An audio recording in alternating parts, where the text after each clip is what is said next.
And while the plight of men behind bars has garnered national and even international attention, the incarceration of women is often overlooked. In Missouri, while the rate of males is going to jail has decreased, the rate of women going to jail has seen a dramatic increase in the last 3 years.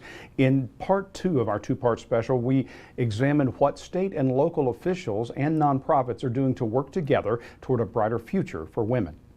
My dad was a drug addict, which you would have never known by being around him. He carried himself very well. My mom was a stay-at-home mom. For many, Emily Kirchhoff's story will sound all too familiar.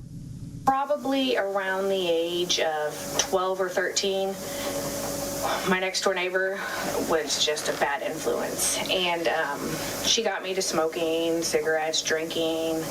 I smoked marijuana a few times. Her decision to take her family friend over to buy drugs ended up changing her life forever.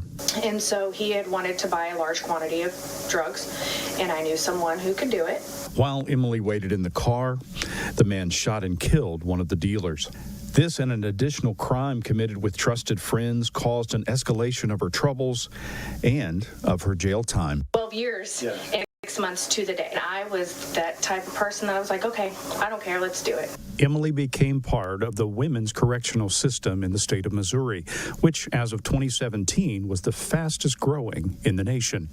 In the last 2 years of her 12-and-a-half-year sentence, the state of Missouri has stepped up its efforts to reduce the number of women incarcerated and the number of women in the state who become repeat offenders.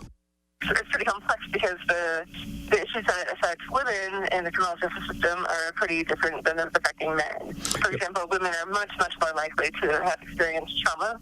They're much more likely to have experienced sexual abuse and sexual assault. So we had to sort of make sure that our programming addresses the needs of women in the criminal justice system. So we've implemented some more, gender responsive and trauma-informed programming to try to ensure that we're really reaching people and helping them, address their trauma. Women's prisons like Chillicothe Correctional Facility are implementing pilot programs to deal with drug abuse. They are stepping up their educational programs as well. Education, it's what we call our high set program. That's what we used to refer to as our GED. We have, I believe, 7 full-time teachers in the education area and probably anywhere 15 to 20 students in each class. We have 2 graduations a year, and along with that, the vocational, we offer culinary arts, cosmetology, business technology. Of course, there's a spiritual component to all of this as well. They wear the ID that identifies them as an offender. So I encourage them that they are much more than that.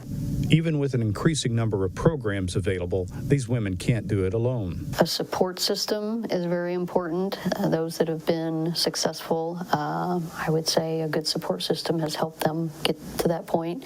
For Emily, that support system developed in prison through a program called Aspire Mo. This program was endorsed by Governor Mike Parson in his State of the State speech, and his wife served as an instructor in the program as well. And then they would bring us in stuff and we would go through it and make our own business plan. But along with that, they would also have business owners come in every week. I started Ashland University while I was incarcerated.